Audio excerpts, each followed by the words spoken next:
A SpaceX spacecraft carrying 4 astronauts soared into outer space Sunday, marking the kickoff of what NASA hopes will be years of the company helping to keep the International Space Station fully staffed.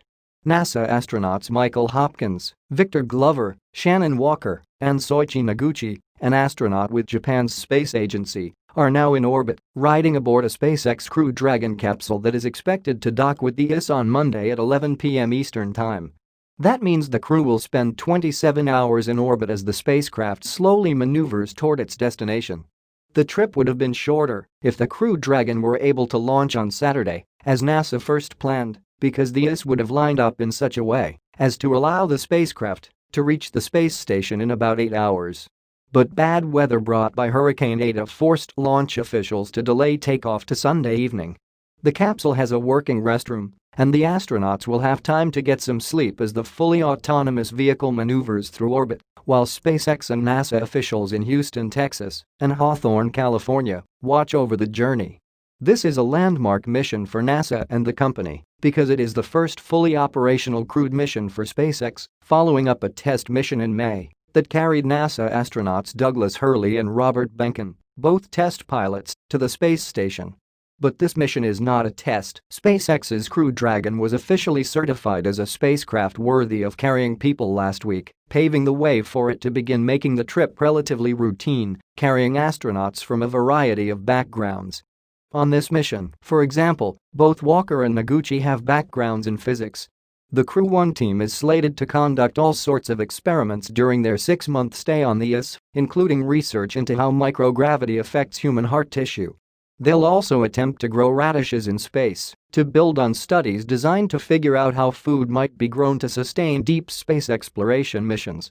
Sunday's mission had been briefly thrown into question after SpaceX CEO Elon Musk revealed on Twitter that he was experiencing symptoms and was being tested for COVID-19, prompting NASA to carry out a contact tracing effort to ensure no essential personnel for the launch might have been exposed. Officials said that effort was completed by Friday night and they had no cause for concern. Musk said on Saturday that he most likely had a moderate case of COVID. The United States spent nearly a decade without the ability to launch astronauts into space after the retirement of the Space Shuttle program in 2011, and NASA was forced to rely on Russian Soyuz spacecraft to get astronauts to the ISS, which the space agency says left the multi-billion-dollar orbiting laboratory understaffed. As many as 13 astronauts were on board at one time in 2009.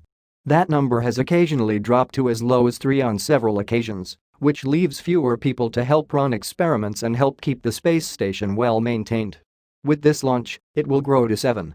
SpaceX developed the Crew Dragon capsule under NASA's Commercial Crew Program, which, for the first time in the space agency's history, handed over much of the design, development and testing of new human-rated spacecraft to the private sector.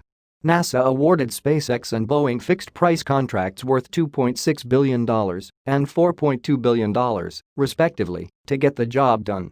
Development of Boeing's Starliner spacecraft is still delayed because of major software issues detected during a test mission last year, but officials say that vehicle could be in operation next year. Because these vehicles will technically be owned by SpaceX and Boeing, with NASA serving as a customer that buys missions for astronauts, the companies will also be able to use their vehicles to fly tourists, private researchers or anyone else who can afford a $50 million-plus ticket. That decision wasn't without controversy, particularly in the Commercial Crew program's early days. But Crew Dragon's success could be seen as a huge win for folks at NASA who hope to rely more extensively on that contracting style to help accomplish the space agency's goals.